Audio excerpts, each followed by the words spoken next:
Hey, friends. I'm Pastor Jack Manchik, pastor at Central United Methodist Church.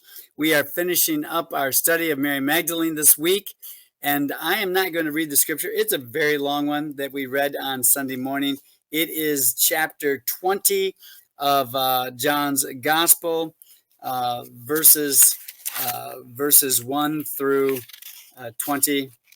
And I'm not saying that right. Let me make sure I get that. It's verse 20, verses 1 through 18. And if you read that, you read that Mary Magdalene has gone to the tomb by herself. Only John records it that way. In the other Gospels, Matthew, Mark, and Luke, Mary is there with other women, part of that band of women who followed Jesus from Galilee all the way down into Jerusalem. And so we really find John standing alone and saying that just Mary Magdalene was there. She runs back to Peter and the disciple whom Jesus loved, which we assume is John. And they run back to the tomb. They find the tomb empty. It's obvious that it's not just that Jesus' body has been stolen. They took the time, and which would be unlikely, to fold up the clothing there. Something very special has happened in that place. And we ask that. We have to ask ourselves, what was it that happened? The tomb was empty. But what does that say about Jesus? What does that mean? He couldn't be found, certainly. And so they kind of refuse to believe it, or they're confused. They don't know exactly what to believe. The disciples leave that place, but Mary stays outside of the tomb. And she meets Jesus as the gardener. She thinks that Jesus is the gardener and says, "Please, sir, if you've laid him somewhere, let me take his body and anoint it." And he says her name, Mary, and immediately she knows who Jesus is. She can't touch him because he hasn't gone to the Father yet, but she must have been so excited, wanted to have touched him in some way to make sure that it was all real. But Mary had a definite relationship with Jesus.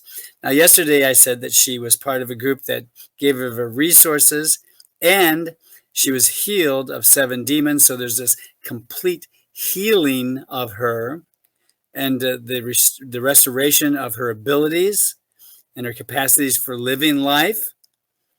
And in this one, not only does Jesus reveal himself to Mary in the passage from John's Gospel, chapter 20, he gives her a mission and a ministry. He tells her to go and tell the others that he has risen and is going to ascend to his Father, to God.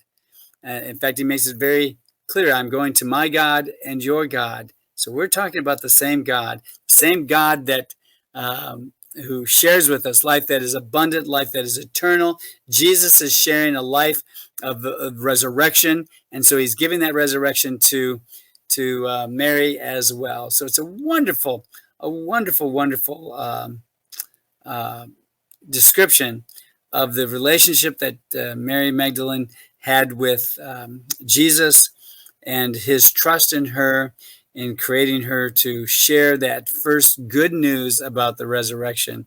It was suggested to me after service this past Sunday that, wouldn't the Phoenician woman who Jesus healed, and then she went and told others about being healed, wouldn't she have been the first Christian preacher? Because I said we could call Mary the first Christian preacher, but certainly Mary Magdalene would have been the first Christian preacher to have witnessed and then proclaimed the resurrection. So I think she bears that distinction all on her own. She was a pillar of faith and a role model in the community. She was a leader among that band of women who followed Jesus and the 12. She was a remarkable woman who I believe deserves mention in our Women of the Bible message series this past summer. And I'm glad that we finished up the series with her, because it's really given us an opportunity to think of all women who are in the Bible and how we need to read them back into the scriptures properly. That gives them dignity and worth, and certainly a sense of mission and ministry. So with that, I'm going to finish up today and wish you well. It's Friday. I want to invite you once again to come and visit us for worship. You can find us on live.waterfordcumc.org. That stands for Central United Methodist Church.org. And you can join us online, or you can join us in our beautiful sanctuary right here on Highland Road, 3882 Highland Road in Waterford, Michigan. Excuse me.